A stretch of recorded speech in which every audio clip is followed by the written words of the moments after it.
tell them I'm coming, and hell's coming with me, you hear? Hell's coming with me! Hello, everyone, and welcome to another edition of Real Estate Realities with the Rebel Broker. My name's Robert Whitelaw, and I am the Rebel Broker. Licensed real estate broker in the state of California. Member of the National Association of Realtors.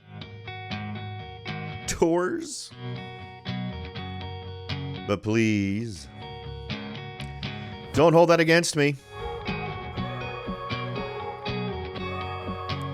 I hope you all had a great weekend. For those of you that missed the Coffee and Real Estate live chat that tried to happen on Saturday and then horribly failed, it was finally completed on Sunday morning and has now been posted to YouTube and Facebook and everywhere else. I really wanted to get that one done because it covered so much information that I think moving forward is going to be absolutely pivotal to grokking the change in our local real estate market. I've talked about this particular month, August, in both the San Jose market report, which was profoundly affected by August, and then also in the Coffee and Real Estate, where we start at the 10,000 foot view and drill right on down, so we can kind of get a feel for what's happening across the county, and then pick some representative cities, including San Jose, Morgan Hill, and Gilroy. And I think that gives a good perspective, right? By being able, we want those bigger numbers of the Santa Clara County, simply because those tend to be super reliable numbers because it's a larger database of information versus, if you've got thousands of things happening in a county versus hundreds of things, that larger amount of data just gives you more reliability. So anyway, I think it's a great way to gain perspective. I'd encourage you to check it out. I'd also encourage you to come and participate in those. They happen on the third Saturday of every month. This last Saturday was obviously an exception due to some technical problems. Hopefully that will not ever happen again. That's I think only the first time that's ever happened in the 2 or 3 years I've been doing this. And everything just collapsed. Nobody wanted to talk to anybody else. My streaming software didn't want to talk to Facebook, and everything was not working. So luckily I had a backup plan and finally got that working on Sunday morning. So feel free to check that out. I'll put a link in the description if you'd like to find the replay for that. Kind of feeding into the concerns that we have. And for those of you who are new to the show, this was started as a podcast. So this video part is relatively new. I think this is only the third or fourth show I've done, including video. I had a couple of comments on YouTube about, there's too much music. I'm sorry. There's going to have to be a compromise. I'll stop the music at the end of the show, but I have thousands of folks who listen to the podcast version of this, and I think they like my bumper music. I'll let them decide one way or the other. So we'll stop the classical music at the end. Or not the classical music. That's not classical music. Whatever that music is I'm using at the end of the show. We'll cut that off for those folks who feel like there's too much music in the show. But I feel like the intro music is a great little intro to the tempo I'm trying to shoot for. So thanks for the comments. I always appreciate the feedback, no matter whether it's positive or negative, right? We benefit from both. And we're going to move forward with trying to provide the best information possible so that you can make the best decisions in real estate. What we're going to talk about today are interest rates.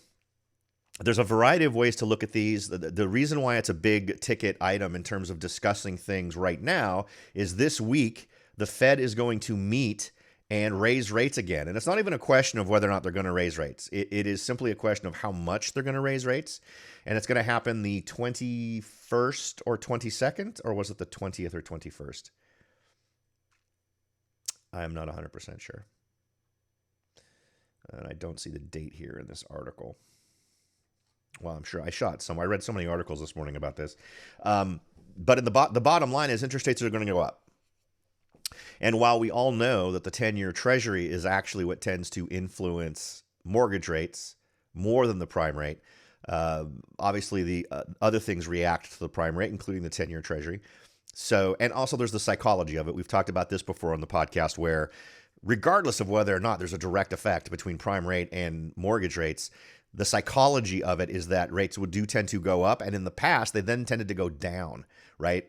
How many times from the podcast over the years we've been doing this since 2007, did I advise you, do not lock in your rate right after a rate increase from the Fed, because the odds are a couple of weeks later it's going to go down again. So, and all those times I've been right. I can't give you that suggestion now because of where we are in terms of the reality of the situation, but rates are going to go up. So it's just a question of whether it's 0.75 or a full point increase. My guess is it will be closer to a higher number. The reality is the reason we're doing this is to combat recession. Or excuse me, the reason we're doing this is to combat inflation. When you're trying to fight inflation, you reduce interest rates. The other thing that you can do is stop printing money. But just even in the middle of increasing interest rates, we are seeing a lack of an ability to have any sort of fiscal sanity, I guess we could call it, in terms of simply locking down and not printing up so much money. Everything from giving away $10,000 to each student loan holder to whatever foreign policy stuff we're doing where we're giving billions of dollars. And we're not just taking money that exists and handing it out, right? Because we don't have any. We're operating in a deficit. So whenever they do these things, whenever they add on another item to spend money on, they're not just spending money, they are creating it, printing it, and then spending it. And every time they print another dollar, it means the dollar in your pocket is worth a little bit less. Inflation is the invisible tax, and it is the tax that government loves to use all the time because there's no regulatory stuff around it other than simply raising interest rates. And I realize there's supposed to be this disconnect between the Federal Reserve and political influences, but anyone who believes that, I don't think, is paying very close attention. So that's the reality. Regardless of any of those other things, the political things, the reality on the ground is your ability to borrow money is going to cost more after next week, or after this week. After this happens this week on the 21st or 22nd, whenever the Fed finally releases the news. And it wouldn't surprise me if it's a full point. The reality is this: since we aren't seeing any discipline on the spending side in terms of not printing money, one of the few places you can impact this is by raising interest rates. So they're going to have to rely far more on raising interest rates than they are on anybody in government printing less money or just not printing money. So that's just what we're going to have to deal with. How does that affect us? Well, the bottom line there is, if you've watched the market analysis I did for San Jose or Morgan Hill, there's also going to be a market analysis coming for Gilroy this week. So be sure to check that one out. Or and more importantly, if you've checked out the replay for the Coffee and Real Estate live chat from Sunday, you know that it's going to further the impact of reducing the number of buyers in the marketplace. And for those buyers that stay in the marketplace, it is going to further push down the amount they can afford to spend. And with the increasing inventory that we're seeing, we're accumulating inventory. So over the next few months, that's just going to increase. We are not now at a point where we can say, well, at least we have the most active months of the year to look forward to. We're done with those. We're through with the most active months in real estate. So if we were hoping things are going to get better from here, we're ignoring the historical performance of the market. So my guess is inventory is going to continue to grow. Number of homes purchased is going to drop with this next rate increase, another chunk. We're already seeing what I believe was a 30% drop in overall mortgage underwritings in August compared to the same time the year before. And that's just going to become a bigger number. It wouldn't surprise me if between September of 2022 and 2021, we see that year over year change, see an even greater decrease in the number of mortgage underwritings. It's just inevitable. These are things we can't get around. So let's go ahead and take a look at some of these interesting numbers here. So this is from the Financial Times. How big will the Federal Reserve go in its next rate rise? The Fed will deliver a third 0.75 percentage point increase. That's a question. The U.S. Federal Reserve is widely expected to announce a third consecutive 0.75 percentage point interest rate increase at the conclusion of its September policy meeting, which wraps up on Wednesday. I've had some outlets suggest it could go as high as 1%, given the other reality. Because remember, let's think about the context of where we are today.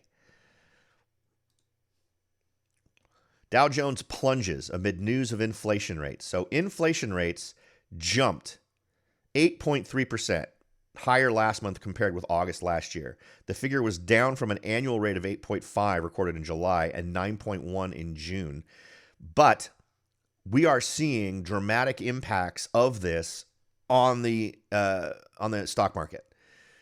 That's something that tends to make people notice. So things have gotten worse. Even if you can compare it to past months and say, well, it's actually gotten better than this month or that month. The reality is the Dow Jones lost 1,000 points. So if you are doing something and you're expecting a positive outcome and you do it several times in a row and it doesn't reduce the problem you're trying to reduce as much as you hope, and where you end up is a place where interest rates are causing, or not interest rates, where inflation is now and concerns about inflation numbers cause a plunge in the stock market, that might be a time when folks start thinking about making a bigger move than just a repeat of past months. So we'll see. If it's 0.75, I wouldn't be, it's definitely going to be 0.75. I don't think they're going to go any less than they went last time. And I think there is a possibility that it goes higher than that. I would imagine they're under quite a bit of pressure to not raise it more than 0.75 because we're close to an election time of year and the optics on that would be super bad and people will yell.